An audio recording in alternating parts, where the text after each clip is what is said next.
everybody, and welcome to the People's Food Summit. And I'd like to introduce you to another very good friend of mine, Miyoshi Satoko from Japan. And I first met Miyoshi in 2009 when she was a university student. And she's been very active in the organic movement in Asia and internationally. She was, for a time, a director on the IFOAM Asia board. But now what she's concentrating on are community food systems, and particularly getting organic food into schools so children have healthy organic school meals. So Miyoshi, welcome. And would you like to explain how you're doing this in Japan? Thank you, Andre. It's very honor and very fun to talk to you. And thank you always. I met you years ago, and since then you're also very active, and I always admire what you do.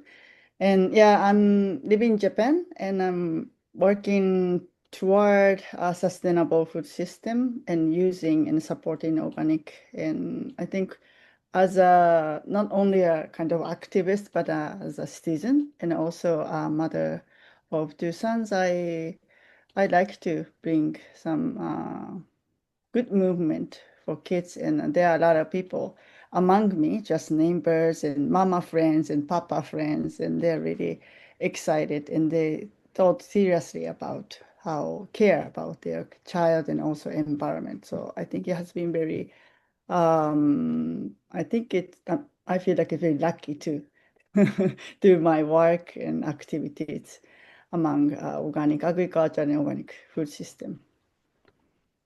One of the things that really impressed me with what you're doing is the way you're actually getting the support of local government behind organic foods in Japan. Would you like to explain how Yeah. you're doing that? As Andre, you know very well that I've been involved with organic movement, and I'm lucky to see many places. Like I went to the OWC in Adelaide in Australia, which I think you're involved a lot.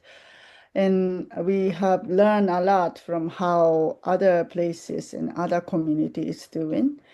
And me myself, I'm not a farmer, and I've been very interested in and how to say involved in organic movement since I was a college student, and not from the agriculture side, but I feel as just one citizen how I can make sustainable society as a whole. And when I think about it, I end up with the food system. Everything comes to connected to what we eat, how we live. And so for me, organic is not only agriculture and food, but what we wear, what we use for body cares, and how we communicate with people. So that was the idea coming from. Then I moved to the city right now I'm living. It's called Kisarazu City. It's a little bit more than 10 years ago. And before that, I saw many communities starting supporting organic in as a region, not one individual organic farmer is trying to promote organic or doing organic, but the community as a whole is supporting and trying to make a change.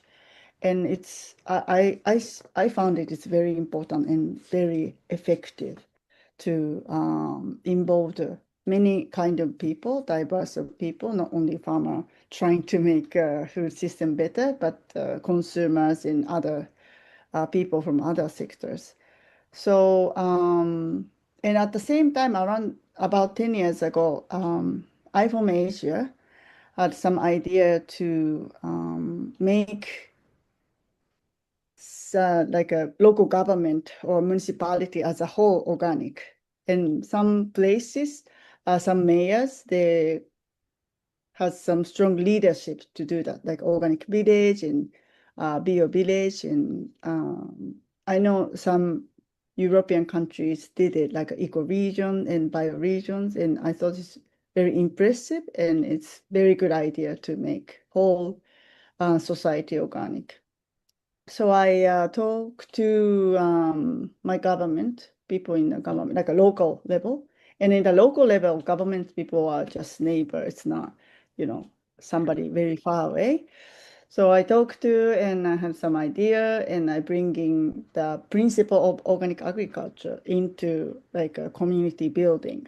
We have the principle of fair, health, and care and ecology, and it could be implied for how we build a society. So, and they are kind of convinced what we're trying to do. And it was not only me, but people like me, like-minded people, their father or they moved to the city, the new people, or people who has been doing organic in locally years. And so we had some community who kind of fan of organics, and we kind of started together with the local government. That's how we started. What you're talking about in terms of community is very important. And one of the things that's always really impressed me about Japan is this sense of community. And it actually, in the organic movement there, what I really liked is the take movement, which is Mm. small community-based agriculture instead of the industrial system and producing at an industrial scale to sell to supermarkets is actually producing locally by Mhm. small farmers and selling locally to consumers, and where you have a network where consumers and farmers know each other. For me, Japan um, has a leadership in doing this. Mm. Yeah, I think it's very important and interesting, and I see some good changes in terms of the relationship with consumers and producers, farmers. So Teike has been in Japan. It started in Japan and it has been there like almost 50 years. And it was before there was a group of consumers and group of farmers. They have the Teike trust. And not necessarily those consumer was next to farmers. Often they're farmers in the production site and consumers are from big city like Tokyo. They are near, like maybe like 1 hour far or there, but it was not very local neighbor. But now we have so-called 150 organic villages. It's coming from the Minister of Agriculture. They implemented some policy about supporting local government to do the organic promotion. And now it has been a little bit changing. It's more not only trust between consumers group and farmers, but it's more local. So the people in the very local, really neighbor to the farmers, started supported the organic farmers. So that's still Japan as a whole, the society is based on trust. It's not only organic, but basically even big companies, they're trying to make, we're trustable. You trust us. And that's really based on the society. I agree with what Andrew said. But I think it's very good, useful, and it's more and more important how consumer knows where the food coming from, and also farmer knows where their produce goes and who eats their products. So that's very based of how we do. That's Yeah. And, mm, one of the things I just love about your country, Japan, is your food culture. I think it's distinctive. It's really healthy. And I look at how many places have changed, in my country, USA, Europe, and I've just got back from India, and you're seeing all this processed food take mm, over, along with obesity and type 2 diabetes and all these problems. And what I love about Japan is that, you know, it, how can you say, the main Japanese diets are still the traditional whole foods. You don't see a lot of obesity in Japan, or, to me, people look really healthy. Um, and I suppose the other one is actually celebrating your traditional food culture. Th these are issues that I think Japan really stands out on. Mm. Yeah, I think I agree. If I see other country to comparison, yes, maybe we have less obesity, but of course we have a lot of improvements by other countries, or the big, big global processing companies, and we started eating that.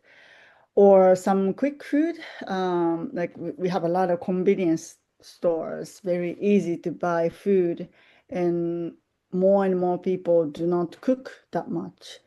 So that's, we do have issues as well. And so more and more people live, I mean, born and raised in the cities, just like other country is. So more and more children, they never saw real agriculture, real farming, or real soil. And so that we really need to educate or give them the opportunity to learn how their food is coming through it, and the connection. I mean, like connection and trust for food. I mean, trust for your food is trust yourself, your body, and how to trust your food is how, where they're coming from, how it's produced, and to know it, and you choose it, and your ability to choose, that's the build the trust. So I think, yeah, we still keep up the healthy lifestyle, but still I think we have a lot to do. So that I think the school meal is very important. We take it in Japanese law.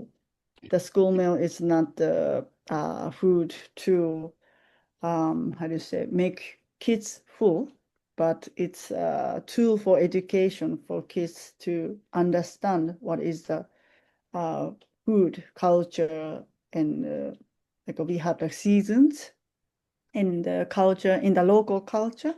Mm. Those it's everything about the education, and the education is for kids to be able to live with that, like ability to get the ability to live healthier and happier. That's Yeah. how I, yeah, believe it. I can always remember on one of my visits to Japan, I was taken to one of the schools where Mm, not only were they eating organic food, they're actually growing it. mm. And so they planted it, they grew it, and then they cooked it. And so they Yeah. went through the whole process of understanding their food systems. And to me, I just thought that that was such a wonderful model for these children to actually enjoy from the soil to to the plate. Yeah, my kids go to the school, very small school, and it's just by the farm. I mean, the rice paddy and the farm is there. And the neighbor farmer comes to teach them how to make sweet potatoes. So they have like about 10 kinds of different kinds of sweet potato they grow. And eventually they bake the sweet potato, the big sweet potato, and they share for the farmers to thank them for their food. So I think it's very wonderful. And they also make rice. I mean, they help farmers, but at least they do some work with farmers. And also making miso. They make soy, and they, prepare the miso. And the Yeah. miso is for a few months fermented.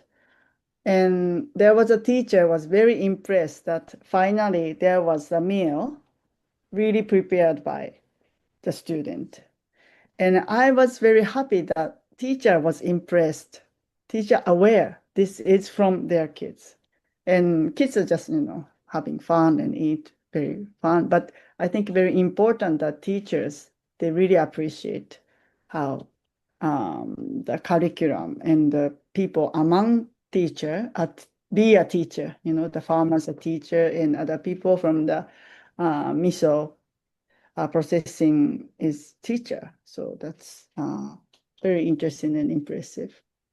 Well, Miyoshi, I know you said you've been to many countries and to learn from them, but I think it's the other way around, that most of the world actually needs to learn from Japan and your food culture, and particularly um, working with children so that they understand the value of healthy whole food.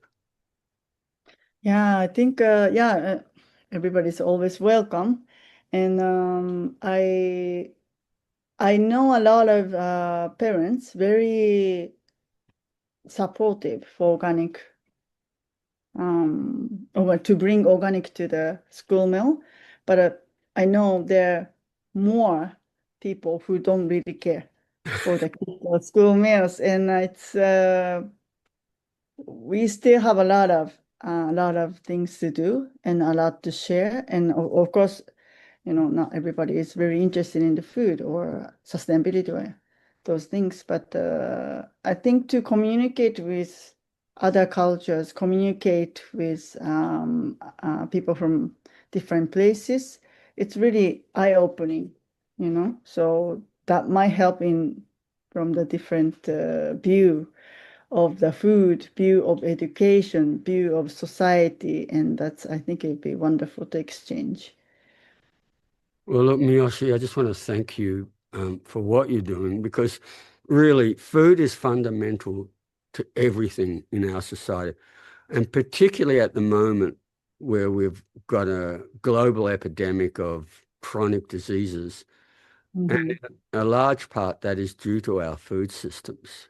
And what you're doing is changing that culture to um, bring back the basis of healthy food with no pesticides, local, fresh, and empowering, in this case, students to be the agents of change. They know how to grow it, they know how to prepare it, and they enjoy eating it. So we need to get these stories out to the whole world. So thank you, Miyoshi, and Thank I you, really Andre. look forward to seeing you next time I'm back in Japan. Please come back. No worries. Actually, to tell you the truth, Julia and I are just talking about being Yeah, back next year again for cherry blossom season. It's just yeah, a yeah, it's wonderful beautiful. thing. Yes, our culture. Great. Thank you, Miyoshi. Bye bye. Thank you, Andre. Bye bye.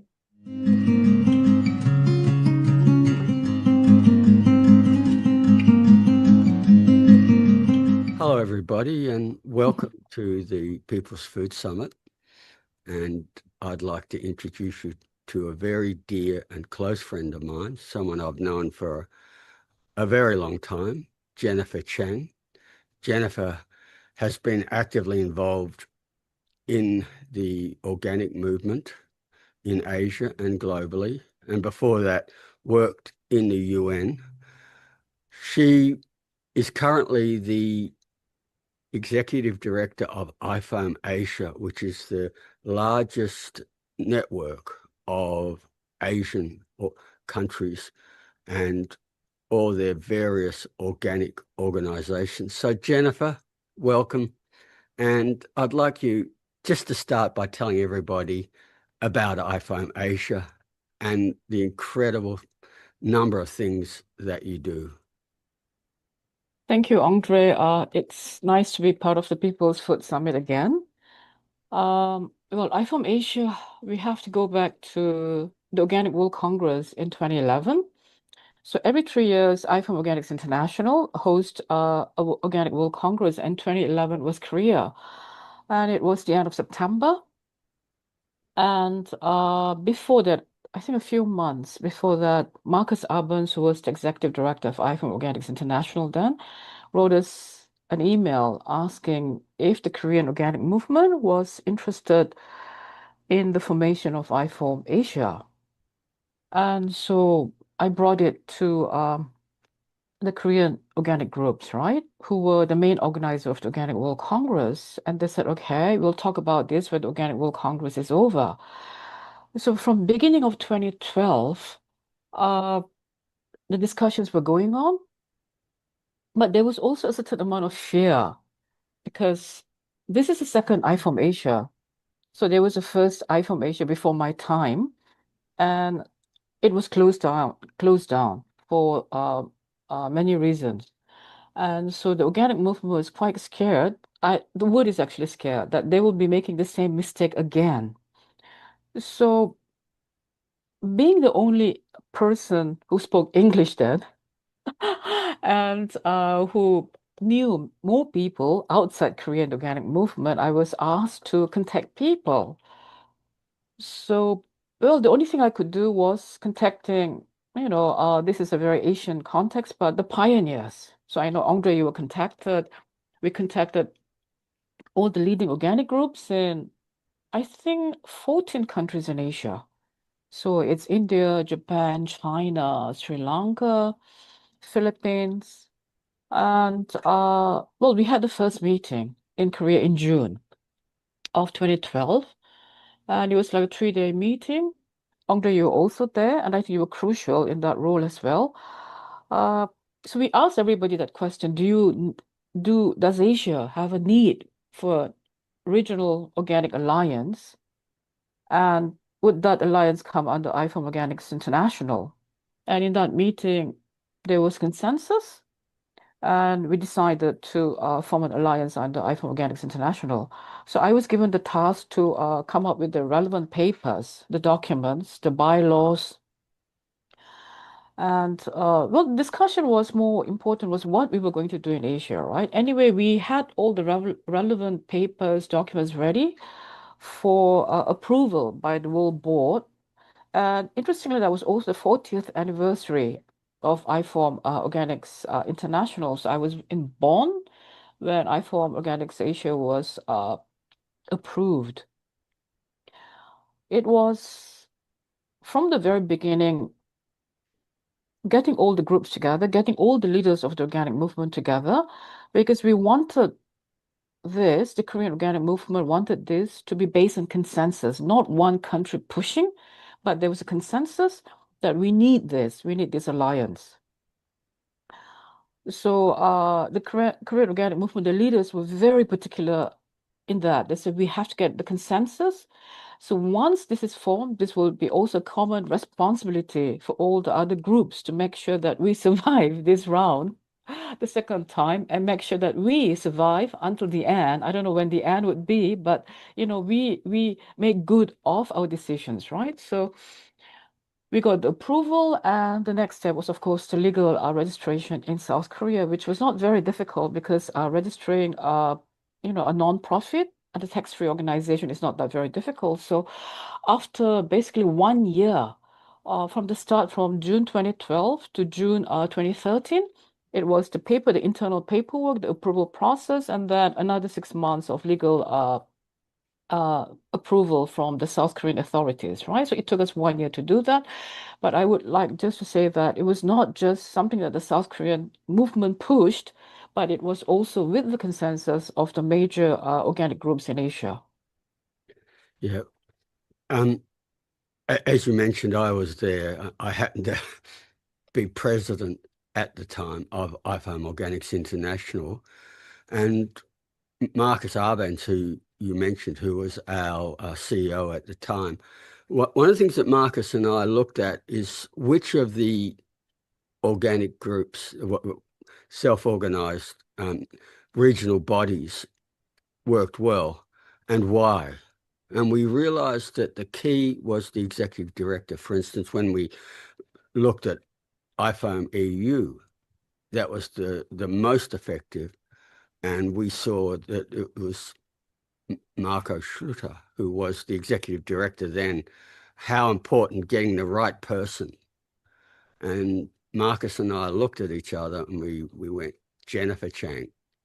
And we realized, you did all that work to bring it together. And so, we made a point of getting the initial funds to fund you as the executive director. Just so people know, before that, you were actually employed by the Korean movement. So we had to get funds so that you could be independently employed running the organization. And what I want to say is that, from my point of view as president, it's probably one of the best decisions we ever made. That you look at, you started with 14 organizations. We were all together just a few weeks ago in Vietnam for the 8th Organic Asian Congress. And would you like to just explain how many nations were there now? All the different In cultures. yes, you just mentioned the Organic Asia Congress, right? I think from the beginning, it was very important that we meet as many organic groups as possible. So we have done many events, and one of the most crucial one is the Organic Asia Congress. You meet, we go to different countries. In Vietnam, we had about 15 countries. And this is actually not the largest Organic Asia Congress that we have because normally we would have about, at least 20 countries. And because we in Vietnam, we were missing Central Asia this time. And the Middle East countries. Because what is happening, I think it was after our fourth Organic Asia Congress that we started getting groups coming from uh, Middle East as well. They're interested, like Turkey is interested in coming to our activities in IFOM Asia. Uh, we open up to other countries as well. We made a point that we include countries that usually come to our events, right? So normally we'll have about 10 to 12 countries that come, but we made a point of like opening up to even Europe, to this to Middle East as well. And because I think Asia at the moment is, shall we say, we have more intentions of being more global. Our governments who support us, they want, when we do an event, they said, oh, let's make it more global. Uh, Ninh Binh province, which was hosting our Organic Asia Congress, they said, okay, let's invite as many people as possible from other countries, right? So since we have that kind of support and the global outlook, shall we say, we could invite more countries, right? So we had Africa, we had a gentleman from Tunisia as well, you see. And this runs through all our conferences and events, like we do the World Organic Youth Summit. And I think we're the only regional body that actually includes people coming from outside Asia. So when we do the World Organic Youth Summit, which started from the Asian Organic Youth Forum, we have young people from all over the world. It's not just Asia, but from Oceania, we have from Europe, we have from Africa. So that's also something that we do. For instance, our Organic Districts Congress that we did in China at the end of August. That is also a global event done in Asia, done by IFOM Organics Asia, right? So I think uh, maybe it is a bit different from other regional bodies because Asia wants to go global. And our members like China, they're like doing things more with a global perspective than Roger regional perspective. Yeah. Talking about China, about a month ago, we were all in Shanghai for the Organic Festa, which is essentially a Chinese-based but global organic trade show. And there, we had people from every single continent, and what I really liked about it, it just shows how much Asia, and I'll say in this case particularly China now, it's becoming more of an international and open society and a leading one in many ways. Yes, we have the most members, iPhone members in China, in Asia. And I think even in iPhone Organic International, maybe after Germany. I think China, as a country, has the largest number of IFOM members, right? Uh, that's why we do more events in China. There's more funding. But I think the crucial thing that happened last year was after our seventh Organic Asia Congress was in Handan in China. We finally got registered as a legal entity in China after 12 years of working in China. Uh, and after that, there's more, should we say, scope for us to work in China because we've got the legal basis now. And the festa came about because there was a need from our members for asking us to organize something, a trade show, as you call it, but also more to the Asian context in the sense that we also want to bring the consumers in. So it's B2B and B2C. So it was a very big challenge for us. It was a very big challenge for our staff as well. But in the end, I think we understood and we delivered to our members their needs. They wanted this. And as you said, it was a huge success. For us, we were getting questions, why another trade show? Why another organic trade show?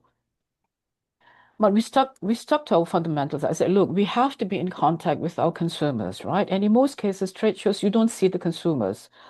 You see, but here in our trade show, we had the business people, but we also had the consumers coming in. And I think what everyone told us was that it was such a lot of fun. They were saying there's such a vibe to it. People enjoyed being there. People enjoyed seeing each other. And our members were saying, this is such a great show. We loved it, and we're coming back next year. And we said, okay. So we actually understood what the needs of our members were and are, and we delivered on on their needs, right? And I think that was the basis of the success. It was a huge challenge for us, but that's what I like to say. It's not just a trade show. We delivered on what our members needed from iFrom Asia. And I think from the very beginning, uh, our president, I think the person who was most important in making iFrom Organic Asia grow was, our beloved Zizi. We call him Dr. Zizi, from China. And he is always saying that, look, we have to meet with our members. So we travel a lot. Many people ask us, why do you travel a lot? I said, this is Asia. The personal interaction is very important. We travel, we listen to them, we go to all their events, regardless of the fact that they're paying our costs or not. We go, we are present there. And at the same time, he always said, we do not pull our members. We do not push them. We go together with them, but we are only one half step ahead of them. And I think that is so crucial. We listen to them and we give them something. And I think it's our members who actually push us to do it. I think it's holding of hands in many cases. We are always there for their events. We listen to them. And I think that is so crucial. And so when the festa was happening, they understood what we were doing. And in the end, they all came out in force, and we had more exhibitors and more participants than we expected from the beginning. Actually, what I loved about it, just, Zizi and I, we're old friends. And Mhm. when I was president, he was on the world board. I went as one of our directors, and I would be in China many times of the Mm. year because Zizi and myself are great believers that, person to person is a lot better than Zoom. And our members really appreciate that we actually go out of our way to actually meet and listen. And, Yes. you know, and Zizi is so good about that. And I suppose for me, uh, going back to Shanghai has been a while, and just so many friends um, from all over China and also all over Asia. And I think Mhm. this is the other thing about these events is that it brings us all together. So Mhm. we've got this wonderful community of people. Yes. And I think that's the best part. I think that's what iFrom Asia has done. We made it a point of building on our strengths. So in the beginning, like any regional body, there are no funds. there are no funds, right? But there's always a way. I always believe that. And our board, at the first and the second board at that time, we realized that, okay, what are our strengths? And we realized that we all work with local governments, right? So I was working with it's still a small local government. I mean, Kesang County has only 38,000 people, but they managed to host the largest organic event in 2015 and 2022. 2022 was under COVID. It's like 1 million people coming to that tiny county, which is one of the birthplaces of organic agriculture in Korea. And I was working with them, and if not, yeah, all of our board members were working in some way with the local government. So we had this idea, okay, why don't we bring them together? That was the birth of the Asian Local Governments for Organic Agriculture, ALGOA. There were only 10 members from 3 countries, you know. Now, what do we have now? After 2015, it's, yeah, 10 years, right? We have 260 members from 18 countries. It's you bring them together. They love the idea. We had a team from Kizarazu, Japan, going to Bhutan because they met in Korea, and then you have a group from Philippines going to Kizarazu in Japan. They do their own exchanges, and then I realized that, okay, it's good that the leaders meet, but what about the people who are actually doing the work? So after the first Algoa summit, as we call it, because all leaders love the word summit in Korea, I gave the local government that was sponsoring us, okay, can we do a training? So we call it the Algoa Foundation course in 2016. And we brought the local government, people were actually involved. Their mayors were all very happy that they can actually go for a 7-day training in Korea, free of charge. In a small, tiny hotel in the mountains. We rented the entire place of 22 rooms, nothing there except nature and each other. And we do a training, and they all decided, okay, we've got to do something for iPhone. And that was so inspirational.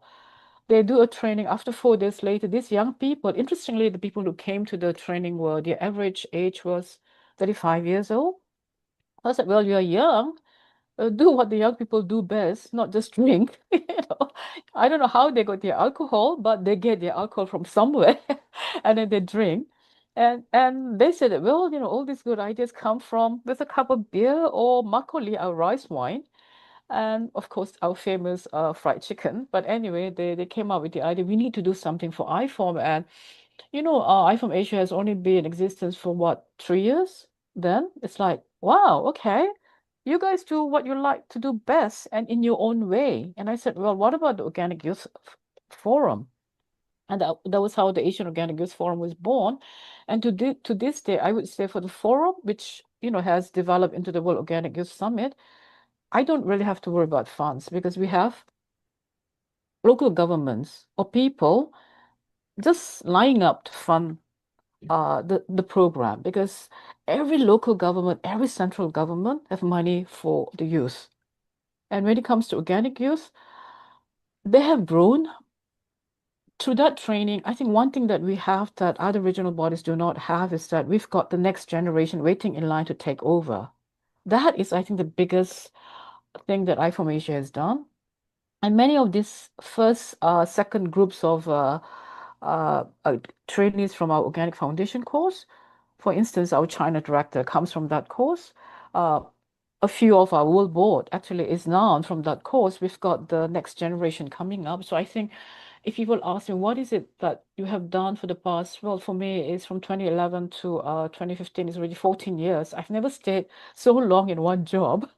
But I would say the next generation being prepared to take over the leadership roles. I think that's the best thing uh, that has come out, the best outcome of iForm Asia, right? And these people are now coming up in the leadership roles, which I'm very happy to see. Yeah. Another really important outcome from iForm Asia is the Global Alliance of Organic Districts. It started in Italy with the bio districts, but it's really your initiative to turn it from something that was European to global, and that's actually we joined in Regeneration International as well, and a group of us to basically turn this into an initiative. And there was a very successful conference in China only really 6 weeks ago. So, Jennifer, if you'd just like to explain about that initiative and how that is a global one. So, bio-districts, organic districts, it started almost 20 years ago by the International Network of Ecoregions. So bio-districts, organic districts, ecoregions, bio-territories, they actually have the same meaning. It's only the words are different in different countries. As I said, Asia might be in the Asian continent, but we are very global in our thinking. And for me to get funding, it's easier when we have the word global, for instance, right? And we have done work in Algoa, which is very similar to actually what INA, or the International Network of Ecoregions, has been doing. And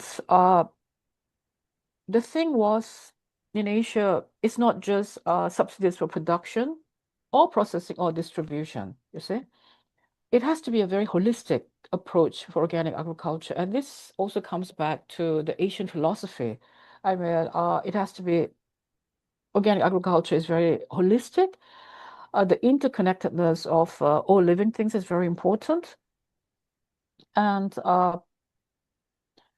we wanted to bring this to the government, saying that there is a new approach in organic agriculture as well. And this is happening in Europe. But at the same time, this organic districts, as we call it in Asia, has been around for quite some time in South Korea, in Japan, in Algoa has the basis in that as well. But we just have to conceptualize it a bit and give it more of an international perspective or global perspective, right? And when we did the fifth Algoa summit, I call it Algoa plus four. And people said, why Algoa plus four? I said, well, Asia plus the other continents. Of course, people can argue that, there are more continents. I said, well, and we started with Algoa plus four, which our local sponsor was very happy, And then out of that came the Global Alliance of Organic Districts, right? And as I said, it's usually easier to get funding when you have the word global or international. So it started, and what was happening in Europe, we brought to Asia. And the other thing was, in 2015, we had the Organic 3.0 conference in Kesang County as part of the International Organic Expo. How do you actually manifest that? I mean, it's a wonderful document, but what do you do to actually implement all the tenets, all the components of Organic 3.0? And for Asia at that time, we saw, GAUD, or should we say Algoa, what the work that Algoa and GAUD has been doing as part of that. So we started studying what Organic 3.0 is, how we can actually implement that. And one of the ways that we chose was working on organic districts in Asia. And as I said, many of our local sponsors, local governments have already all the components. You just have to put it under one name. And we also wanted to promote the development of organic agriculture as a very holistic concept, working with multi-stakeholders, and also present what Asia is doing to the rest of the world, especially Europe. And I think it has been a very good relationship. And the recent one in China was very interesting. Last year, I came back from the second Organic Districts Congress in Portugal. I was invited by this very small local county called Chehe in China, which is already an organic village. But after that trip, I was ill, so I could not go. So I had a recording, and I sent a congratulatory message. And in the end, I said, from what I've heard of the work that you have been doing, you're actually an organic district, and I would really like you to host the third Organic District World Congress. And within 2 weeks, I was there. They invited me over. I said, you have to come and see what we are doing. And I was amazed. I mean, for 10 years then, they have been doing exactly what an organic district has been doing in China. And but the incredible story was that this was a very, very poor village. really, is one of the poorest villages in China, but through the policy of rural revitalization, they started promoting organic agriculture to get out of poverty. And they had a very innovative local mayor who said, no, we have to get out of poverty using promoting organic agriculture. And within 10 years, they're one of the richest uh, organic districts of villages, or they even call themselves a community. But this is such a story to the world. And we were there, we were amazed at what they were doing, how they have done it. And I think the world, when they came, we had about 80 foreigners from, was it 30 countries Yeah. all over the world? And predominantly from Europe, the existing organic districts came to present their cases, but I think they were more amazed at what Chile Organic Village has done. So that was something that we shared with the rest of the world, but at the same time, Che was also very impressed with what the existing organic districts are doing.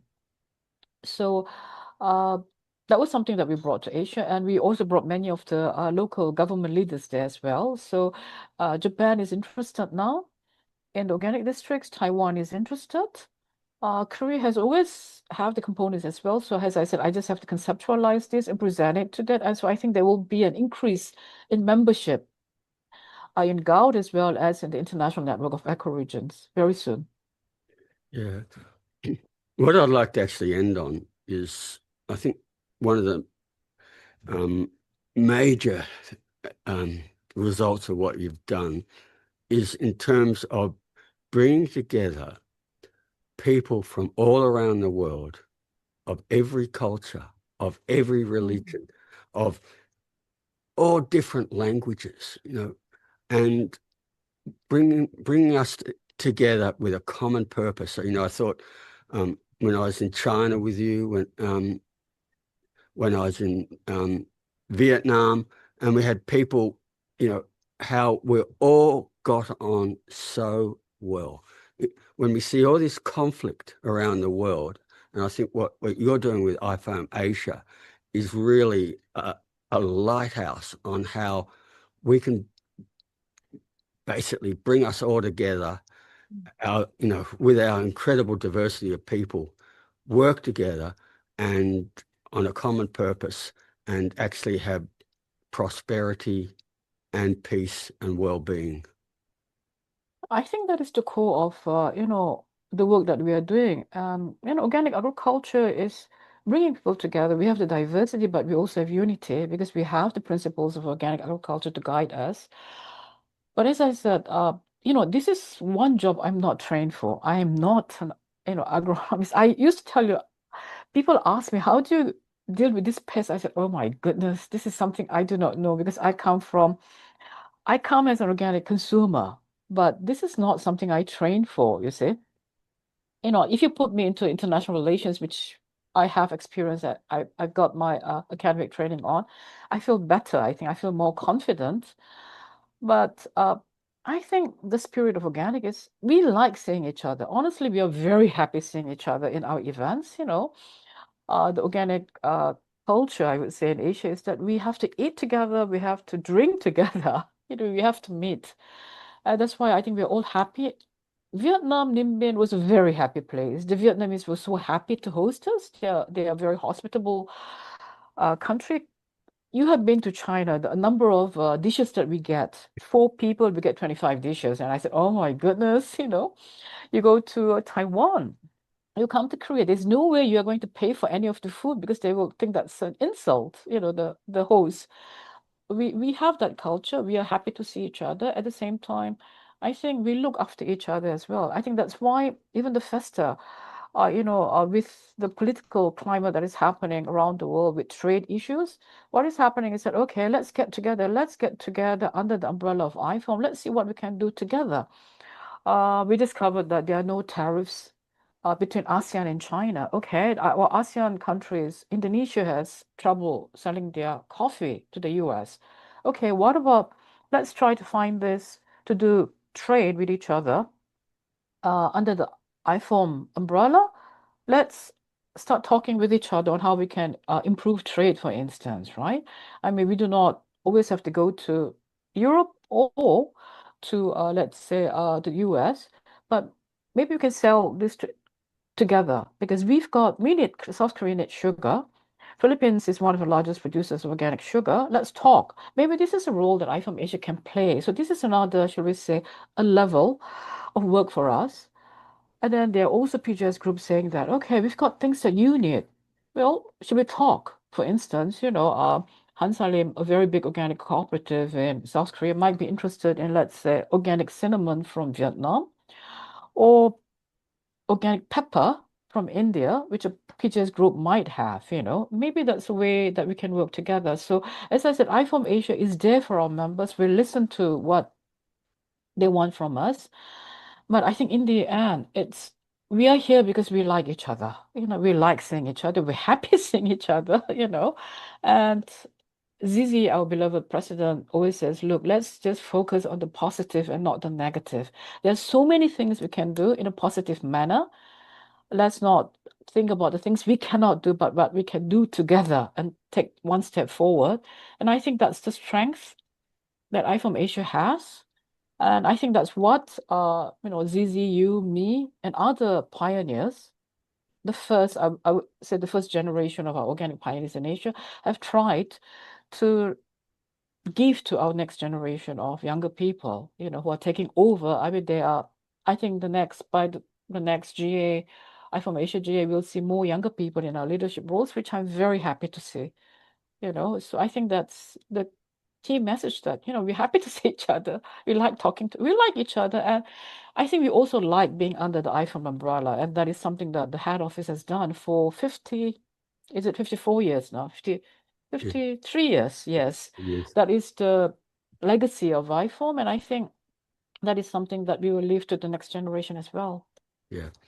Look, I think we'll leave it there because that's what I think is such a positive note. And in the end, Jennifer, what I think is just fantastic is that you really have built an organization that is still growing, is going from strength to strength.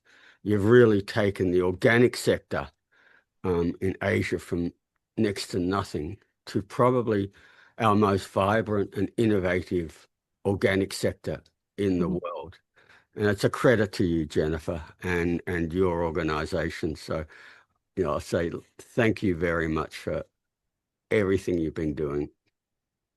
Thank you, Andre. I think, as I said, this is a job that I was never prepared for, but I think it's our pioneers, Zizi, you, just holding my hands. You know how much time I spend talking to you before I do something. And I think that one thing that I have is that, okay, I believe in the principles of organic agriculture. I believe in what we are doing, but at the same time, I've got people who will listen to me, who will, help me out, give me the courage to continue. And I think that's what I've tried to give to the younger generation as well, the next generation, right? And I think that's the essence of the organic movement. We are here for you. I think that's my ending message. And you too, Jennifer. So thank you. Ciao. Thank you, Andre. Okay.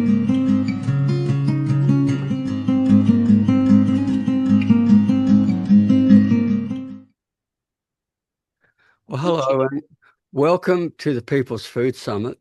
And I'm actually really pleased to introduce you to a very dear friend of mine. We've been friends for a long time, and Kesang Tshomo has had a very pivotal role in Bhutan becoming the world's only organic country. It's been a long process, and Kesang has been essentially involved from day one. For people who don't know where Bhutan is, it's a country that is bordered by India. It sits north of Bangladesh, and it also sits south of China. And it goes from the lowlands of India, the Brahmaputra plains, and it goes all the way up into the Tibetan Plateau, the world's highest mountain range. It is a very unique country. It's a spectacular country. Something like 80% of the country is under natural biodiversity and forests. It has a Buddhist culture, and it's a monarchy, but it also has a democratically elected government. And you know, I've been privileged actually to go to Bhutan many times. And just for the record, I was actually with your Prime Minister at the time in 2012 in Rio de Janeiro at Rio +20 when he made the announcement that Bhutan was going to be a 100% organic country. And Kesang, you had and still have a major role in this. So would you like to introduce yourself and just tell everybody how you became involved?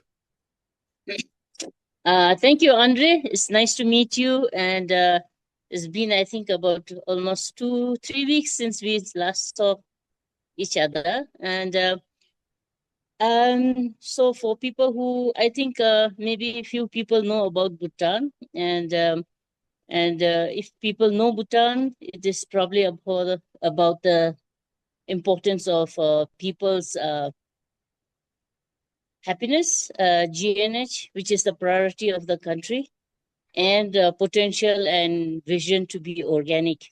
And many people probably don't know where it is and what we actually do in Bhutan. So just to introduce myself, my name is Kesang Tshomo. I have been working for the Ministry of Agriculture under the Department of Agriculture since 1996. That is when I started working for the civil service. And where it started is when I finished my master's from New Zealand and I came back to work. My immediate boss supervisor said, we have a new project and that's a component to experiment pilot organic agriculture. And that was the start. It was in 2002. And that's when I said, okay, I need to start basically learning what it is, how to do it, what to do, organizing everything, basically starting from educating myself. So it was from 2002, I started this initiative of finding out what we need to do and why we should do it, and what was the potential for Bhutan to work towards organic agriculture. So one was on one side piloting organic farming with farmers, on the other side looking on the possibilities of growing it in the future. So we found it very difficult to differentiate for the people. When you talk with anybody in Bhutan, those then 20 years ago, people say, oh, we are already organic. Why should we do anything different? So it was basically my first task was to find out what is organic and why does it have to be different from what we are already doing, and how do we define it differently. And then we went to study, look at other countries' situation and then see what are the differences. So then we did a national level consultation workshop to look at what it takes to be organic in Bhutan. So for that, we invited all different sectors of people, from farming to NGOs to government, different departments, and all different stakeholders, researchers and practitioners and extension people. And we came together to look at what we are doing now and then what it takes to be organic. If you want it to be organic, what needs to change? What has to happen? What were the biggest gaps and blockages or challenges? And what needs to be the roadmap or strategy for developing Bhutan as an organic environment? So from this workshop, what we did is we came out with a short-term, long-term, and a medium-term plan. And that became the very basis of how we grow organic.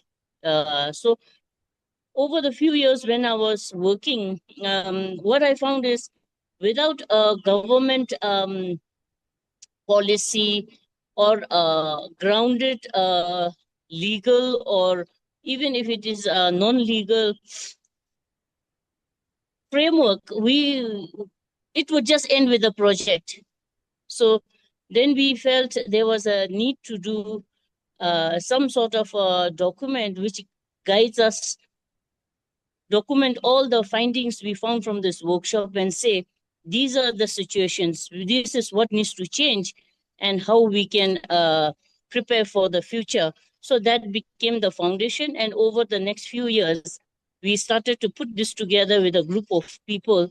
So into a document called the National Framework for Organic Farming in Bhutan. So that was in 2004-5. And then eventually it was published and endorsed by the government and then adopted as a guiding principle for organic development. And since 2008, organic program has been adopted into the ministry's program as a national program. So we were able to institute it as a national program within the Ministry of Agriculture. So that's how it started. So since then, that was the 9th 5-year plan. So now we have the 13th 5-year plan. So every 5 years, we have been integrating the organic programs into the National Organic Agriculture Development Plan. And this is where we are. We are in the 13th 5-year plan. Of course, transitions have happened from looking at potential and exploring possibilities. We have gone to experimenting, scaling out and up, and then now educating a lot of stakeholders. And then now we are at a stage where a lot of people accept and see the potential and importance of organic food, organic agriculture as a health agriculture, marketing, as well as potential for environment conservation. So there are a lot of stakeholders now, a lot of interested parties. When we started in 2003, people used to think it was a sort of hippie culture. And then now it was a monologue then. Now it is a dialogue. Multiple parties are coming in to talk and taking interest, taking leadership, and private companies are looking into developing, organic enterprises. So the growth has been small, but I think it is still has made progress. So this is where we are now, and why it is taking a natural growth, although it is very small, is because we have at the back of all development philosophies, our fourth king's philosophy of the gross national happiness, where our main 4 pillars are environment and socio-economic development and health and good governance. And if you look at these 4 pillars, they're very close to the organic principles, the 4 principles of organic agriculture. And it doesn't conflict with anything. So people naturally say doing organic farming is living GNH in a country. So we do not see any obstacles, restrictions, or resistance in that factor, in the philosophy and the movement. However, practically, what we face is, for anybody, is the practical issues of knowing how to practice it on the farm, facing practical challenges in crop fertility, soil fertility, crop productivity, and pest and disease management. So these are areas where there is need for more development in science, technology, development, research, and also to show people that it either is functional, it is beneficial, and is useful. We need more science-based research in organic agriculture to document, compare, and show that whether it is in the productivity or in the environmental benefit, there is a way to show that there is a added benefit to adopting that. So unless we have empirical figures, and data and publish paper to show. Sometimes people feel, oh, it is just a, idea, is a philosophy, and it's a ideology. So we need to, I think, a balance of both. One is driving and pushing and promoting based on the philosophy and the ideology. On the other hand, backing it up with the science, technology, practical solutions which farmers can use. So this is where we are at the moment, where we are looking at what is it that we can do to ease and uplift the farmers' livelihood. Because in a small country like Bhutan, where we are landlocked, we have very little resources. More than anything, very low population. We have shortage of labor. We have to be very practical and pragmatic about the farming system that the farmers choose, because being a small country, farmers don't get a lot of subsidies in Bhutan. So all the cost of farming is on the farmer. So when the government doesn't have the extra money to subsidize farmers, the cost of the farming is on the farmers. The choice the farmers make are based on what they can afford, what they can earn back, and what is left for their livelihood improvement. So based on that, we have to be really practical and balanced and walk on a middle path, very much along the Buddhist philosophy. So that's what I will, for now, Andre. I hope I can. Kesang, I like the fact you actually walk on the middle path. I think the Buddhist philosophy, that's very much what I've seen over the years as I've watched Bhutan scale up organic agriculture, and also the balance and the care that you've actually been doing a lot of the scientific research, considering you are a least developed country. You've got very few resources. You've used them very well. I've been to seen the research you're doing. The other thing I liked is how you scaled it up. Instead of trying to do it all at once, you selected key districts. And I remember, having the honor of actually going up to some of them, like Gasa in the Tibetan plateau, where you work with the farmers and you bring all the farmers in. They were really pleased, the ones I met, to be part of this and to actually be, you could say, an organic district in Bhutan. Yes. So our from this National Organic Framework for Organic Farming in Bhutan, we said, okay, we will look at every potential corner where organic is possible, feasible, even if it is product by product, site by site, region by region. So with the least disruption to farmers' income and their way of living, but wherever there is possibility. So we looked at how zoning or categorizing areas like forest, highlands, where very little chemicals are anyway used. We reserve these as public preservation and conservation for organic agriculture. And where there is the middle altitudes where the most food production, quite a lot of food production happens in the temperate zone, we said we'll tie it up with local markets, because unless there is economic activity with local markets, there is no reason why farmers would actually adopt or change what they do. So only when we link it with market and distinction of their products with certification, farmers would see a sense or reason why they should change what they're doing. So this is the second category we look at. The third category is wherever it is, as long as it's tied with either with export or a commercial market where there's a huge demand which requires a certain thing to be produced, that will be tied directly with the market. So these are the very broad three categories we look at whenever people want to say they want to do organic. So which one are you? Is it the first category or second category or third category? So we support it based on their potential for development. Is it the support they need is organizing, training, and preparing for certification? or is it linking with market and developing a supply chain and value chain support, or is it a conservation, education, and awareness development? So this is the category of support we give the farmers. And there is no sort of a legal obligation for people to go by that you have to do organic. We haven't banned any, put any pressures or limitations on what farmers choose. And also maybe government, because the priority of the Ministry of Agriculture is food and nutrition security of the people.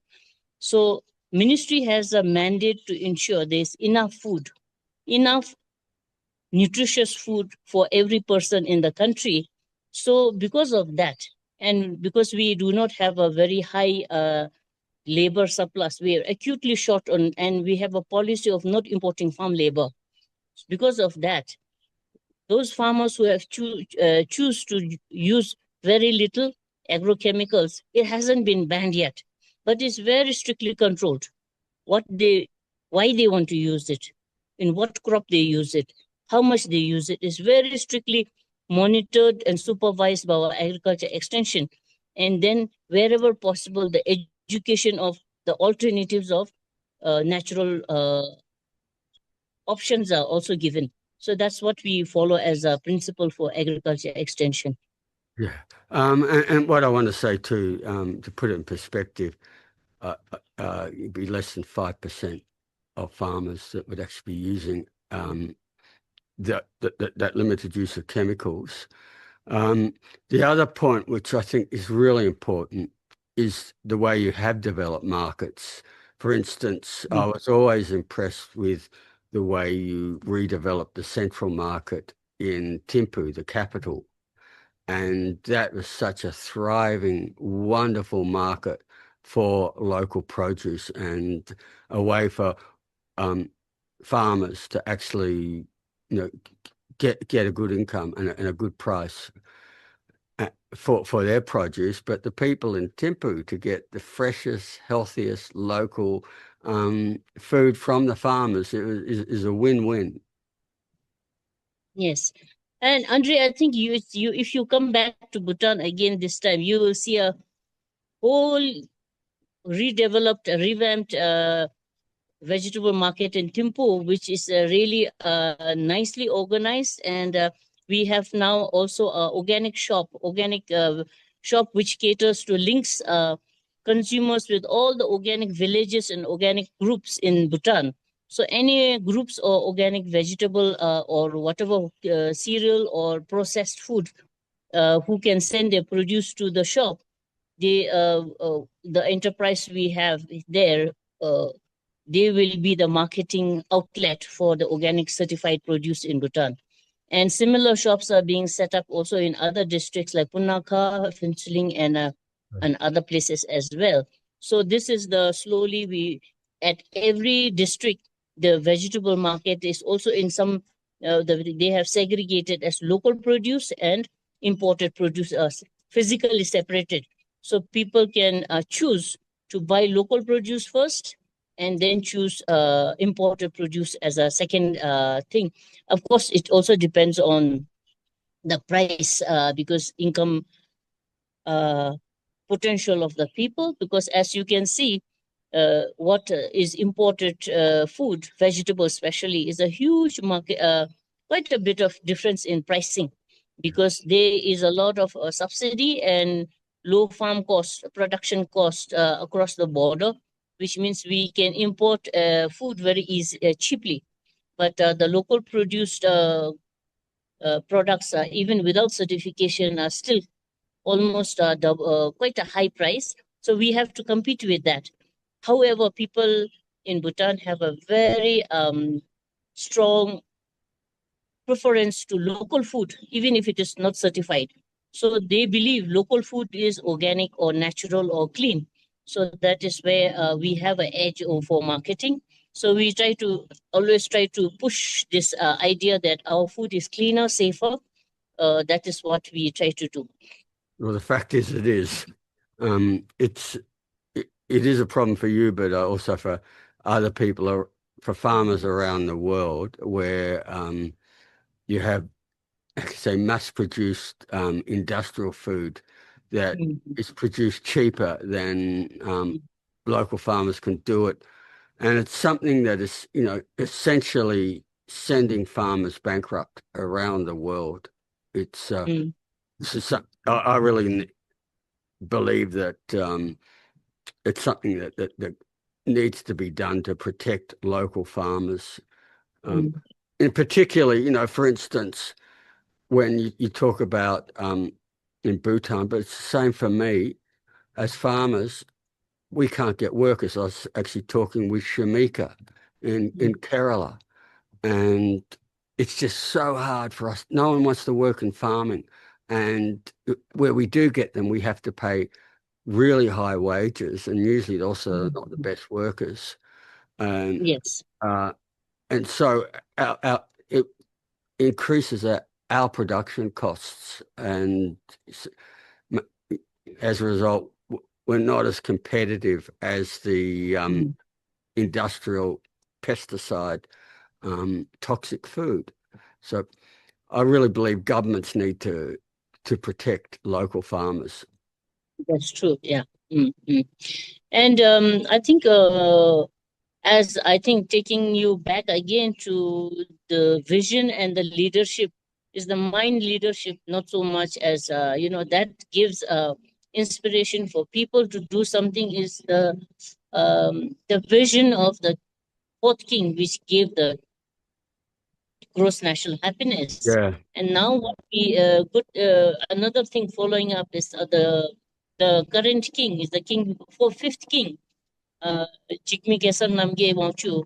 He has initiated this idea of developing a Kelifu mindfulness city in the south of Bhutan. So that is also has given a lot of inspiration to people to look at.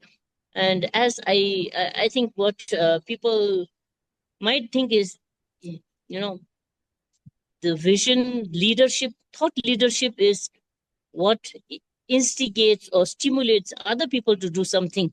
Is not that the king will do everything, but that thought leadership provides the inspiration for other people to do things.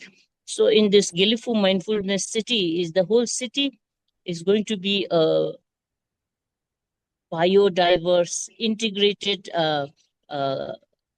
city which is based on spirituality, on mindfulness, and green living, sustainable constructions, buildings, and organic farming. So that whole area of probably about 4,500 square kilometers of the GMC, Gilifu Mindful City, is to look at how we can promote organic farming, spiritual mindfulness living, green technologies like low plastic, and that sort of idea is coming up. So that also gives a lot of space. It gives us the space to think bigger on what else could be done. So we are looking at that as a center where we could look at growing the movement, growing the thought, growing the idea of anything to do with sustainable living, sustainable food systems, organic agroecological systems, regenerative systems. All these things could be come together in that environment to build where people can be connected with the world, because this area is going to be an autonomous government system where it is going to be managed differently from Bhutan, the rest of Bhutan. So this will have an opening for without the management, the administration and control, or of the other districts. So this will be like Singapore or Macau or something which will be managed differently. So international partners can play a role in it. They can come and invest. They can come and partner and do things. So we see a lot of potential where partners could come there. For example, if you start a education academy or, market system or education system. So that will give a lot of growth space in this area. So I feel that opportunity is really good for Bhutan, as well as for partners in the similar mind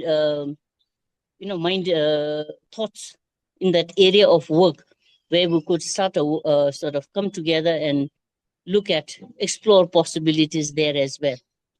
Yeah, what I like about it is the way that instead of most countries, it's about gross national production. It's all about spending money and developing. Your previous king came up with the idea that it's not about all the production, it's about the well-being of the people of Bhutan. And that's where he came up with gross national happiness and defined it. But what I like now is to see how you can actually use that in an economic sense. Not, it's not just a philosophy, but the way it's been applied across the board in the way that you've developed Bhutan differently from any other country on the planet. Yes. Well, actually, for me, it makes Bhutan such a special place. It's not just about chasing money. It's about the fact, now I look behind you and I can, you're in the Maybe I should show you a bit exactly. of Just outside the capital, and you can see all this forest because Bhutan. And actually, I'm in a hotel which is in a village. Yeah. So this is Ha village. So I'm in the middle of the village, actually. Yeah. Oh, that's beautiful. Thanks. But for me, that's Bhutan. The other thing I love is you've still kept your vernacular in housing. So in so many other places, people have lost their culture and their vernacular architecture, and it's just this concrete modernism.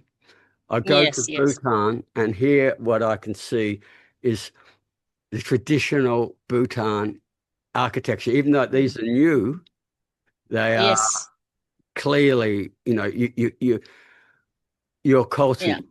You've come into the 20th century, 21st century on your own terms. That is something really, really special. So this is actually a hotel is called a Heritage Hotel. So it is actually the hotel is based, the main buildings are traditional houses, and then they have built around it. So, and today actually I'm here with a group discussing developing a Himalaya initiative for agroecology initiative. So we are a group of us here. We are developing a roadmap for Bhutan for agroecology. That's wonderful. What I suppose what I like is, and I keep on saying it, Bhutan might be a little country, but to me, it's one of the biggest lighthouses on the planet. It's not just the fact that you are, the country that is organic, but the ideas and concepts that come out in the way you influence people, the fact that you have conferences for gross national happiness and people come from all around the world to learn this. The fact that you go to Bhutan and, what I love about it, your culture is still there. I'm looking at you now and I know when you go to the office, that's how you dress. Yes. I've known you long enough, and you've kept the importance of your uniqueness as a culture and society. So I say, suppose that is the thing in you. People similar to our border neighboring countries like Nepal and India, North India, and especially because Sikkim and we have a very similar culture. Because, you have been to Sikkim, it must be the same. Then as they land in Bhutan, they feel that huge difference because we are literally living the culture and the tradition. And it is our lifestyle. We just live like that. So, and we don't see it's not an extra effort. It is just way of life for Bhutan. And people also have very strong preference for ethnic and local food. People are willing, people may think like organic food it will be expensive because it is organic if it's certified. But in our market, we see the organic food is being sold as local food, and people are willing to pay a premium even of, 60, 70, 100. And in the first season when the local food come in, people are willing to pay 300% premium to get that, special food because it is just come in. So that is the sort of very strong preference for local and ethnic food we have. That is, I think, is more powerful than any certification. And I think that is something we can grow. And looking at the quality and this uniqueness, I think for Bhutan is more than any quantity and scale. It is the uniqueness of the experience and what you will actually see and experience. So I think that's where I think we don't even realize we have that blessing, that we have that gift in Bhutan around us. Yeah. Look, Yeah. and I think that's, it's one of the things, actually, this is the People's Food Summit. So food culture is actually so important. And once again, in Bhutan, you have a very unique food culture. And as you know, it's a food culture I like, because I think what will let people know is that probably the most important vegetable in Bhutan are chilies, but not any chili. It's Yeah, the so for special us, Bhutan chili.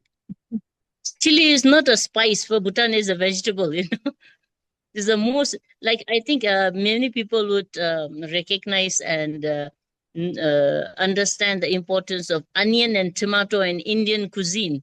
For Bhutan, it starts with chili. So everything is there chili. We have, for each an average farmer, family, you would buy at least 1 or 2 kilos of chili in your weekly shopping. So that is what we start our food with.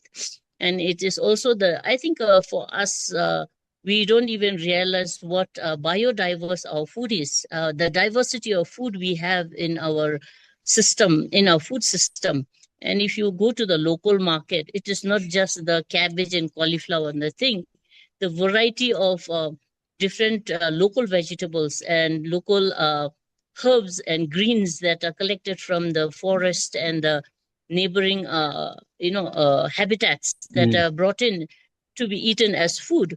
And many people not only look at food for their flavor and the purpose of nutrition, but how people go and buy food for the medicinal value. And they say, okay, this vegetable is good for, to lowering pressure. This vegetable is good for increasing your immunity, or this is good to increase your. So they have a lot of these traditional knowledge about what the benefit of different leafy vegetables, the seeds, the cereals, as well as the beverages that are found in the local ethnic food. So I think that is something which we haven't done much work on in Bhutan, the ethnic, the culture and the biodiversity of food. So that is an area that really interests me to look at and also through our traditional culture and rituals, how these foods are preserved and conserved in our, to continue to be used through our cultural practices. So I think it is very closely tied with our food system.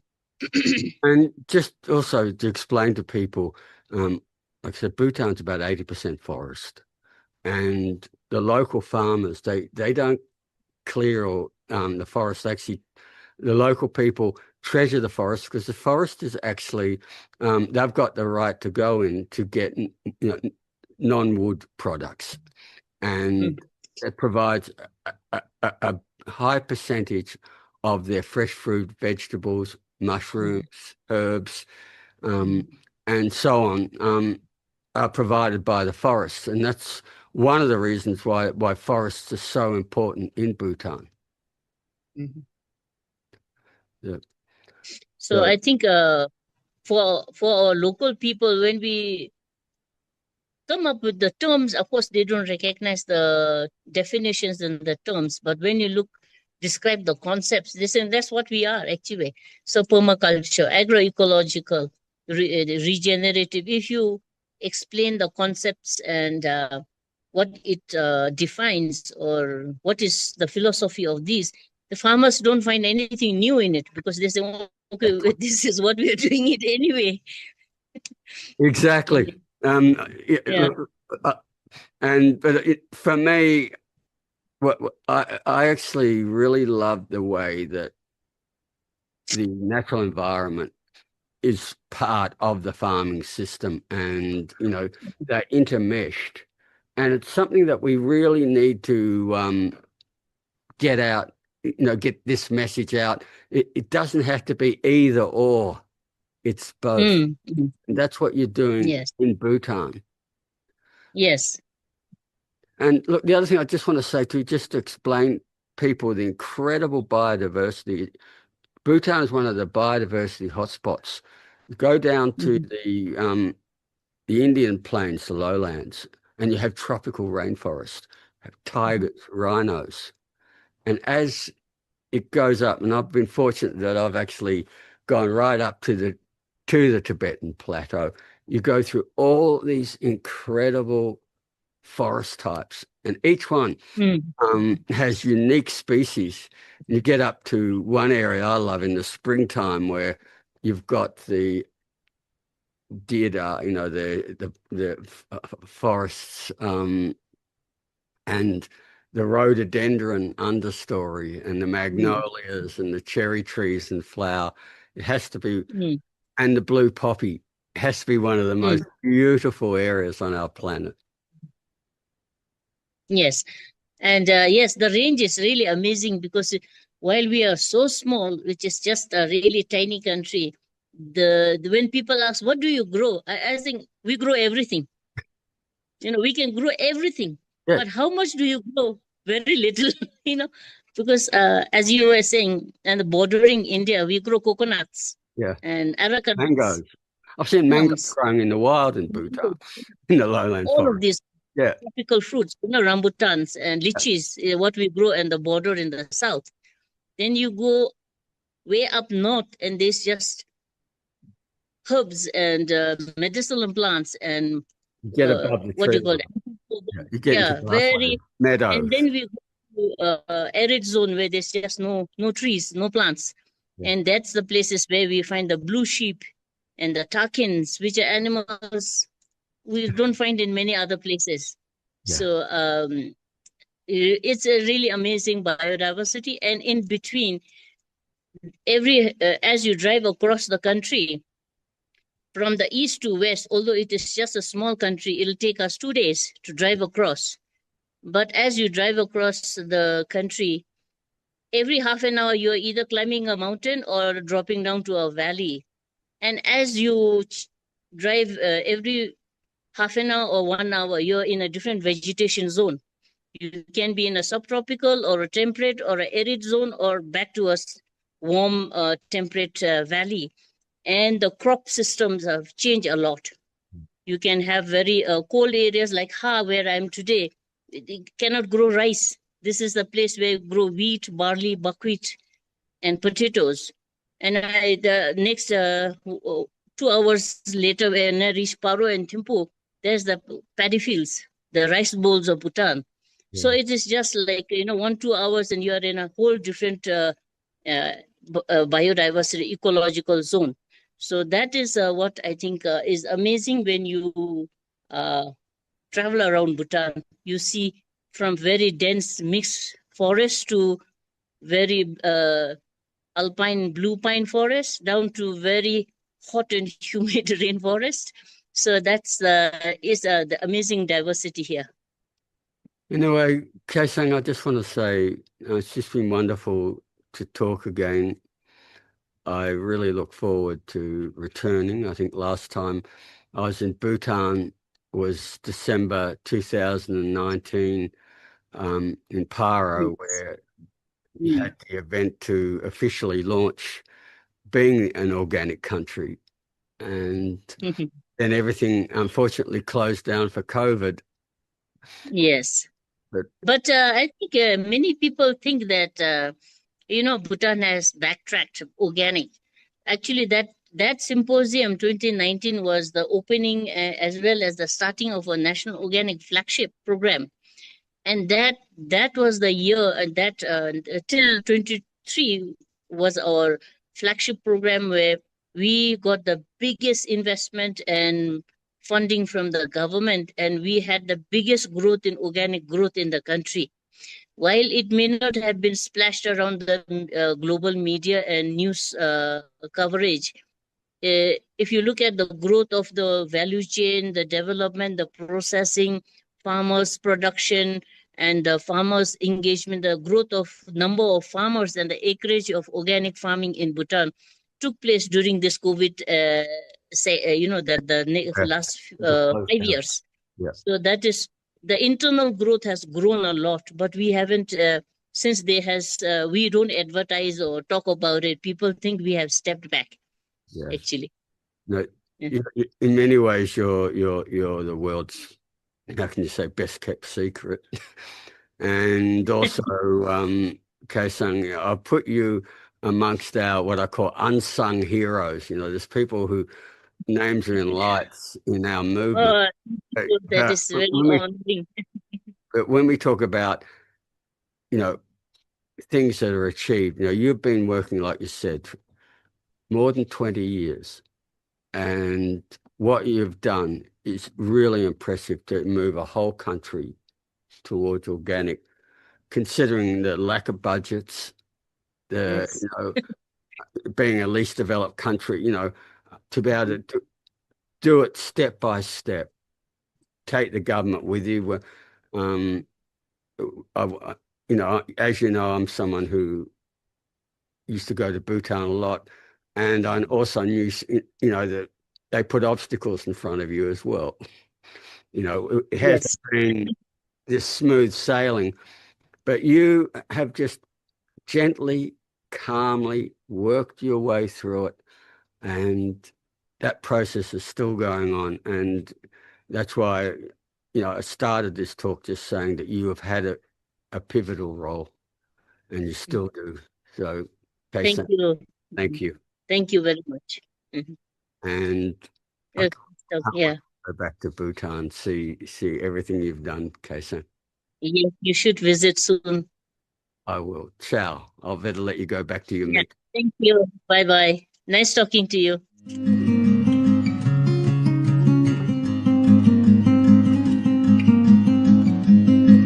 Hello, everybody. Welcome to the People's Food Summit. And today I'd like to introduce you to a friend of mine, Anbalagan, Sundar. And he comes from Sikkim in India. And Sikkim is a very small little state that is wedged between Nepal and Bhutan. It's a lovely state. It starts on the Gangetic Plains and goes right up to the Tibetan Plateau. So it's a very mountainous and picturesque biodiverse state. And Anbalagan has a very, very important role. He is the CEO of the Sikkim Organic Farming Development Corporation. And where this is very important is that Sikkim is the only state in India that is 100% organic. And Anbalagan has a really major role in ensuring that this state thrives as an organic state. So would you like to just tell everybody about your role and how you achieve this? Yeah, thank you, Andre. And it's been nice to catch up with you again. And I would briefly tell about how we went about becoming organic. This was started in the year 2003 when the government of Sikkim decided that we should go organic. For various reasons, we all know the the issues that came up with conventional farming or chemical-based farming system. So the government of Sikkim wanted to have healthy people, the healthy soil, and decided to go organic in the year 2003. And resolution was made in the state legislative assembly by the then government. And thereafter, several preparatory works were taken up. Um, for instance, discouraging the use of chemical fertilizers was one of the major steps taken by the government. At the same time, the government initiated pilot projects for making this transition, so in which certification was done in about 7,000 hectares or so as a pilot project. And at the same time, other policy changes or policy initiatives were also taken up as to how to make the transition. So these were some of the major steps that were taken between the year 2003 and 2010. And having succeeded in these pilot projects and the preparatory works, the government of Sikkim launched the Sikkim Organic Mission in the year 2010. And this was the very formal step taken regarding the transition. And a clear timeline was set for about 5 years. And it was decided to bring the entire agricultural land under organic management. And it started in 2010 when we started certifications. We engaged a manpower for doing the ICS management activities and certification agencies.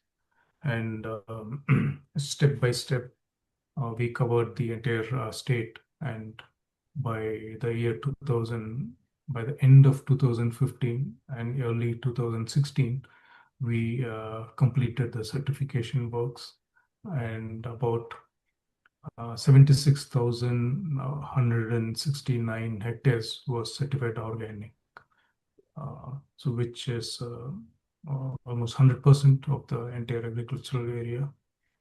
And that is how we achieved the organic status. What I'd like to let people know is also that it wasn't that easy, because there was actually a campaign run against Sikkim becoming organic. I was the president of IFOAM Organics International at the time, and I knew the chief minister quite well. And we could see all these articles in the media saying how the farmers were starving, the farmers were against, the farmers were going out of business. And they actively tried to undermine it.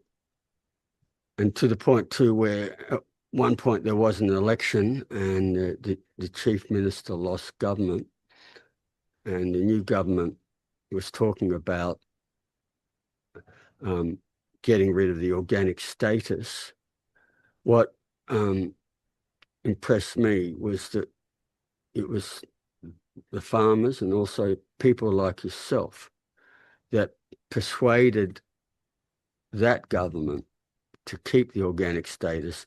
And I think what is really important now is the present government is right behind it and showing, what I believe is incredible leadership in developing organic and Sikkim's status as an organic state. And you have a key role in that. Yeah, Andre, I would like to address the first part of your question, your query that there were articles about farmers resisting or starving. So in fact, there was one of the Sikkim, being in the mountainous in the Himalayan region, had its own advantages. So as maybe I was not there then during the early stages or in the year 2003, I was not associated with the mission then.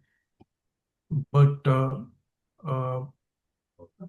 from whatever I have heard from my predecessors, that there was no such situation of any kind of a revolt or resistance from the farmers, for the reason that Sikkim was more or less practicing organic farming even before going organic in a very formal manner. The farmers were not using chemical fertilizers. They were already using organic inputs for farming. Moreover, it is rain-fed agriculture or hill agriculture where very little inputs are used. So the farmers were using their own inputs and using less of chemical inputs. So the kind of media projection that what has been told uh, probably never happened. The farmers were not have facing any kind of difficulties when the transition was announced. And this was not just an announcement or a resolution in the state legislative assembly. The entire state machinery took responsibility. The political leaders created awareness throughout the state. The bureaucrats uh, helped it by taking it to the grassroots. So it was not just a single effort. The entire state machinery owned it and acted upon for the entire transition. And as far as the current situation, I would say that it all happened in phases, and we progressed from one phase to another, and we have been analyzing the situations and moving accordingly. So the first phase I would say was like the transition the per se or the proper transition from conventional system into an organic farming system. So that took about 5 years, 5 6 years, and uh, after having achieved the organic status, so we started analyzing ourselves. We analyzed the situation and felt that we need to go in a different direction. So that's how the present government started acting upon what was the foundation that was laid by the previous government. So in the uh, during the period of the previous government, which started, the organic certification was the main agenda, and that completed. And the current government took over what was laid, what the platform that was laid. So we are now moving into a value chain development path where we are not just producing organic, we are value adding and marketing the commodities as organic. So this is in short about how uh, the governments have been working on this matter. Yeah, look, I really appreciate you clarifying this, because I just want to say those campaigns were misinformation. Farmers weren't starving, and it's the other way around, is that the farmers were very supportive of going organic, and they were better off. And I think now, looking at where you're going in Sikkim, in many ways, your farmers, are more prosperous and better off than they were in the past, and they're very supportive of what you are doing with value adding and bringing more income into the communities of Sikkim. Yes, yes. This has been the change in policy now, maybe for the past uh, 5 6 years. So we are working on it. We did not stop at just the certification process. So we have created infrastructure for value addition, and the creation of infrastructure is complete now. So we have chosen just a few commodities for value addition, so that we generate marketable surplus. As you know, Sikkim is a very small state, and we cannot produce any commodity or every commodity in huge quantities. So we have narrowed down on just a few commodities like spices, basically. That includes large cardamom or the black cardamom, ginger, turmeric, and buckwheat. So these are the four commodities we have identified for value addition. We have set up an integrated processing facility where these commodities can be processed under one roof and marketed as Sikkim Organics. We have created our own brand identity called Sikkim Organic. So we are currently starting our commercial operations from this year, and it will be available in the market. Look, I think what is really important about this is that it's actually helping Sikkim smallholder farmers, because they're very small farms. A lot of these farmers were amongst the poorest people in India once. And for me, where I see the difference, I know your country very well. I've been going to India regularly for 50 years, and I've been in pretty well every state. There's a couple in the northeast that I haven't been to. And in fact, I was only in India last week. But the big issue is what I see in a lot of states in India, that the farmers are suffering. They're walking off their farms in debt. We call it a diaspora of farmers. And yet the opposite is happening in Sikkim. And for me, what you're doing is not just producing organic food and growing organically, you're actually reversing this loss of farmers. You're keeping the strength of your farmers, and to me, turning Sikkim into a lighthouse in how other states, and I want to say other countries, other states in India and other countries, should be working with their farmers to bring prosperity and keep farmers on the land. Yeah, you rightly said, Andre. So this has been a very successful model. I would relate this to the support of the government. See, basically, this has been an initiative of the government, and since day one, the government has been supporting the farmers. So currently the certification costs are borne by the government. So the farmers do not have the burden of getting their land certified. So the responsibility is with the government, and that way there has been no issues from the farmer side. So they're supporting this cause, and with the processing facility set up, this has again it's a government initiative, and the farmers, we have to start sourcing the materials from the farmers, and we have come up with an idea that the farmers should get a better price than the market. And currently, procurement has started, and we are paying more to the farmers than the market prices. So this, I believe, will definitely support the cause of the farmers, and as well as the policy of the government. So what differentiates, in my view, from the organic initiatives elsewhere is that it is a wholly government-supported program, and hence it has lasted this far. I really wish there were a lot more governments as progressive as yours. And, the issue of supporting certification, I just think, is so important. The cost of certification is probably the biggest disincentive for farmers to go organic, and it's holding back the organic industry.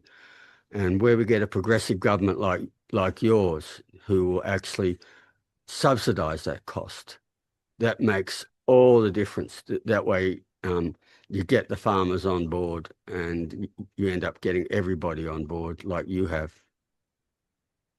Yes, yeah, this has been the issue with various governments or any organization wanting to make the shift, because the farmers, as we all know, are skeptical at some point in time regarding the yield penalty, which they think could come in during the shift. So that there should be some kind of an incentive to the farmer. So in our case, the government has pitched in with certification costs. Maybe the others or other agencies which are trying to go about can think of such kind of an incentive to the farmer, if at all there is a yield penalty or some, until that reaches the normal level, there should be the farmers should be supported. This is yeah, my view. Look, I think I agree 100% with you. This is what everyone needs to do in the beginning to get these systems started. And for me, you really are a lighthouse in the right way to do things. I'd love to see people from around the world actually visit Sikkim, just see I'll call it your magic state. It really is a beautiful, spectacular part of India and the Himalayas, and just to see what you've done, and technically what is one of the poorest areas, because you've got so little cropland. It's so Yes. mountainous, and technically your farmers should be the poorest and the worst off. But what you've done is turned it around and turn those communities into, communities of well-being. That to me is so important. Yes, yeah, yeah, that's very important. In fact, it's been a global problem, not just in Sikkim, of migration of farmers or farm laborers into the cities or outside the villages. So, yeah, see, one of the initiatives of the government in Sikkim was providing incentives to the farmers for producing. So it's called the production incentive scheme. So you just produce it, sell it to the recognized agencies. You get an incentive of a certain amount over and above the market price or the price which they have sold. So this is an effort to keep them or bring them back to the villages. So such initiatives are available in our state. So this is a kind of enticement of the farmers or the people involved in farming to come back to the villages. It could be the youth as well. Anbalagan, I just want to say that from my point of view, you're actually one of our great modest unsung heroes. I don't think people realize the extent of what you've done. They hear Sikkim is 100% organic, but they don't understand what the implications are. It's not just growing organic food without pesticides. It's, as you described, we've stopped that migration off farms into, how can you say, the slums of the cities, reversed it, and turned those farmers now feel like that they've actually got a purpose in life. There's well-being, and it revitalizes their communities. And to me, Sikkim, as a result of what you and your government has done, has got a special place. It's a really special place on our planet, and we need to let the world know about the incredible work you guys are doing. It's just wonderful. Yes. Yeah. Yeah, this is something unique. We keep trying to motivate the farmers.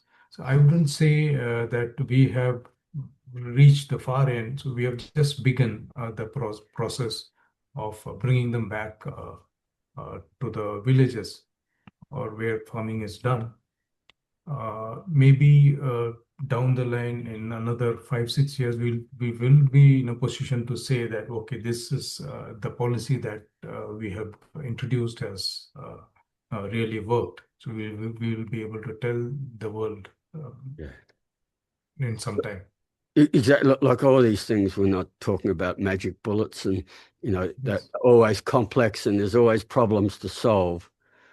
But from my point of view, it's going in the right direction.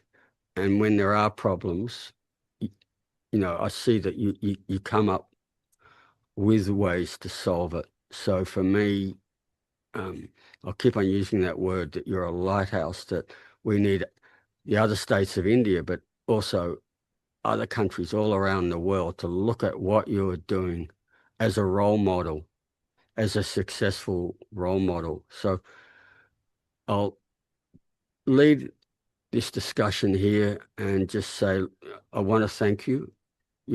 What you're doing is so important, and just keep up your great work. It's just wonderful. Thank you, Andre.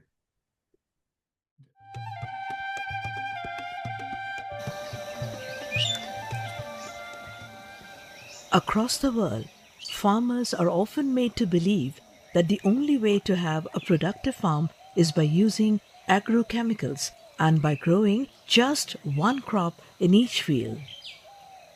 But in reality, the intensive use of agrochemicals in farming threatens our future food production and destroys our environment. Much of the food produced in this way is not even safe to be eaten.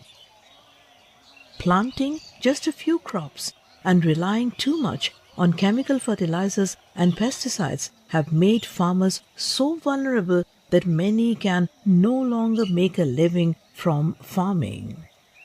আমি একটা ফসল যখন করতে যাচ্ছি একটা ফসল গেলে অনেক ক্ষতি এবং ঝড় বৃষ্টি পোকামাকড় If you only grow a single crop and there is a natural disaster or an outbreak of a disease or pest, then you lose all.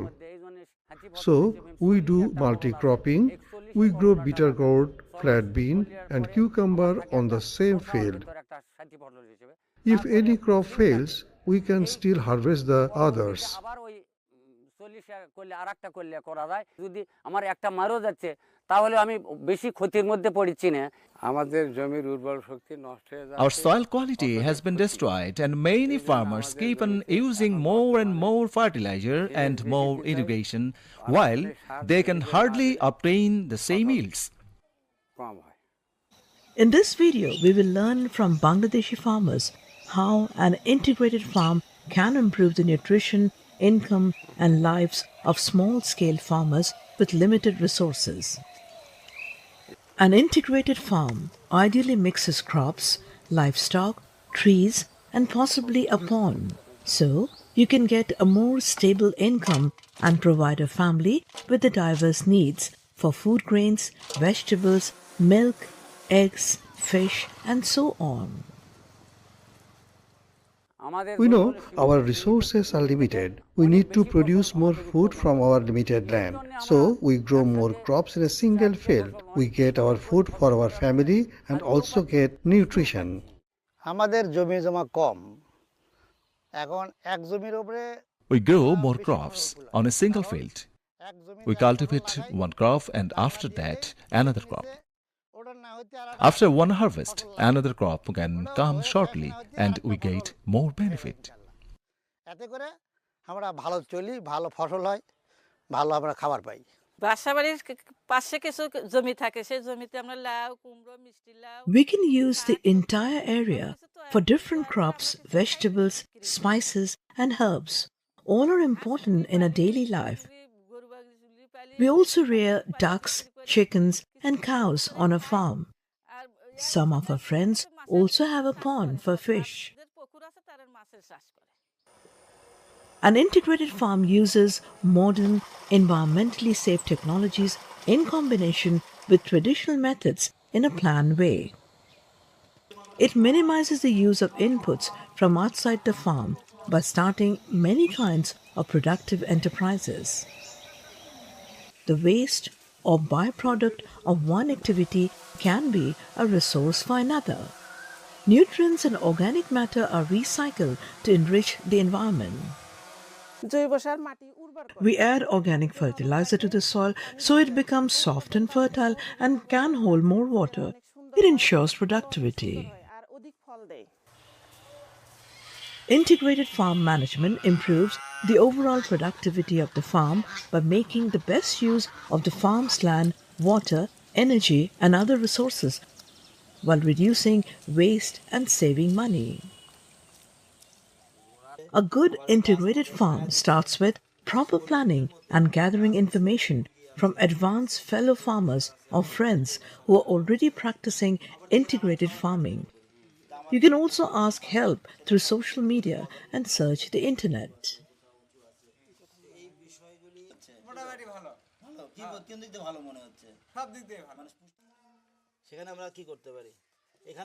Draw a map of your farm and indicate the various natural resources such as wet places or an existing pond. Also mark where there are already trees. আমাদের বাড়ির আঙ্গিনায় কিছু পতির জায়গা পড়ে আছে সেই জায়গাটা আমরা On our farm, some areas are sunny while others are shady. Some parts have dikes and some areas already have trees or a garden. We use every place for food production. Depending on your family's needs and market demands, decide which trees, crops, and animals to put where on your farm. Consider short, mid, and long-term planning. From vegetables, you can get an income within a short time. Ducks or chickens can give you food and extra income. For the mid and long term, consider high-value fruit, bushes, hedges, and agroforestry trees. Think about how you will manage them. The objective is to harvest fruits, berries, nuts, fodder, and wood after some years. In designing your farm, think about saving labor by putting components that use each other's byproducts close to each other. For instance, pond mud is good fertilizer for fruit trees. So, if you decide to make a fish pond, use the dikes to grow fodder or fruit trees such as citrus and guava. You can also use the dikes to grow vegetables that prefer a moist place such as country bean, cucumber, and bitter gourd. Good knowledge of what thrives best under which conditions is important. Most vegetables prefer a sunny, open area. Some crops like turmeric and ginger grow best in a shady place, so you can plant these under trees or in a fruit garden. An integrated farm encourages biodiversity and will have less chance of major pest problems. On the boundary of your farm, you can grow bamboo and trees that provide fruit, timber, medicine, or flowers for honeybees. Chickens prefer shade and dry places. For family consumption, you can rear 20 or 30 chickens and ducks. You can keep ducks in combination with rice as ducks like water. If you have some more money, you can buy a cow or you can add it at a later stage. Cows are best kept in a proper shed with good ventilation and a roof to protect them from the sun and the rain. You can use the outside area of a farm for grazing. Use cow dung and poultry litter to make organic fertilizer or vermicompost. When we use organic fertilizer, we have fewer pests. But if we directly use cow dung, more weeds will grow there, so we use vermicompost to keep weeds down. Never use chemical pesticides to manage insects. We never use insecticides to control pests. If need be, we use pheromone traps, streaky traps, or a biopesticide. We know that for safe food production, these are the most effective. Different family members can be in charge of different activities. Women can take care of chickens and animals near the home, while youth can look after grazing cattle. Every member can select a job that is of their interest. আমাদের এই খামারটিতে মোট 11টি গরু রয়েছে। তাদের ভিতর শুধু কিছু গাভী এবং কিছু We get good milk from our cow. We consume it ourselves and sell what is left. We can manage our family needs through this income and save some money for our future. সেই টাকাটি আমরা ভবিষ্যতের জন্য জমা রাখি। Sometimes we make pickles from extra fruit, so it doesn't get wasted and we can use it all year around.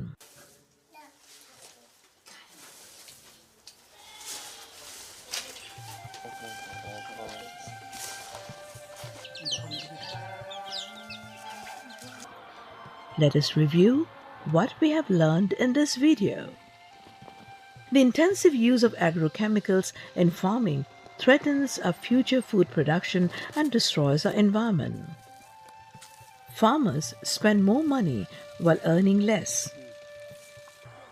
By installing an integrated farm, you can produce something on every inch of land while reducing waste and buying fewer inputs. Draw a map of your farm and decide where to grow what crops, trees and vegetables based on your knowledge of which crops need sun and which grow in the shade. Select plants according to your family's needs and market demand. Use environmentally safe methods to control pests and diseases. Include livestock and fish on your farm. On a fully integrated farm, there is no waste, only resources. Use dung and waste from the farm to prepare organic fertilizer or vermicompost. The grass and leaves of vegetables, shrubs and trees can be used to feed livestock. Every inch of your farm can be productive, and each family member can look after their part of this production system. We are really happy with our work. We know we are producing quality food for our family, and by looking after our environment, we ensure a sustainable production system.